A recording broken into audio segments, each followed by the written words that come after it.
Gisiguro sa Davao City Health Office nga mapailaom nila sa misting disinfection ang mga simbahan. Kini ilabi na nga ubay-ubay ang mga tao nga nagabisita sa mga ampuanan ingon man daghang maaktibidad sa umaabot nga Semana Santa. Ani report ni Sheila Vergara Rubio. Sa gipagula nga circular letter sa Catholic Bishops' Conference of the Philippines subay sa deklarasyon nga public health emergency sa COVID-19, gipahinumduman ang tanang bishops ug diocesan administrators nga seryosohon ang pag-implementar sa naunang guidelines. Wala gikinahanglan nga usbon ang tradisyon sa simbahan, inay mohimog temporary precaution sa krisis. Padayon ginapanawagan sa kaparian nga sundon ang hygiene protocol.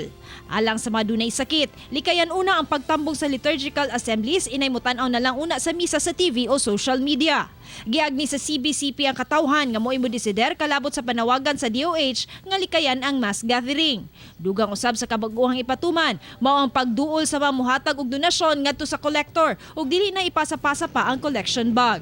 Sumala ni Father Voltaire Dimol, parochial vicar sa San Pedro Cathedral, nga suportado nila ang guidelines ni Mayor Inday Sara Duterte apan sa karon nagapahigayon sila og misa, ilabi na nga nagtuo sila nga karong panahona, Ginoo ang hugot kadangpan.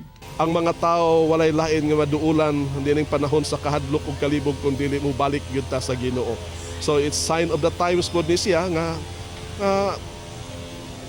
ang Ginoo gyud may the ultimate nga sandigan sa mga tao. Gipaniguro sa City Health Office nga mapailawom sa misting disinfection ang mga simbahan nga sama sa San Pedro Cathedral, ilabi na nga dagsaon kini sa mga Katoliko kada Domingo, ilabi na sa Semana Santa. We hope sana na tanang Davaoenos nga nakakaroon mo participate mo cooperate kung sa tong mando sa to ang local government unit labi na ni Mayor Sara no kay kani para sa kayuhan gini sa tanan. Social distancing, like 1 feet apart siguro sa ato ang mga simbahan katong sa mga gusto gyud nga mo simba mo adto og simbahan, and of course kana ilahang paglimpyo every after sa ilahang ceremony sa ilang mass sa mga high contact surfaces, frequently touched surfaces sa ilahang simbahan. Bisan ang simbahan sa ubang relihiyon, gibisita usab sa CHO alang sa misting operation. Samtang gilakmitan usab nila og disinfect ang usa ka inn sa Dakbayan sa Davao kung diin gipunduhan sa duha ka person under monitoring sa COVID-19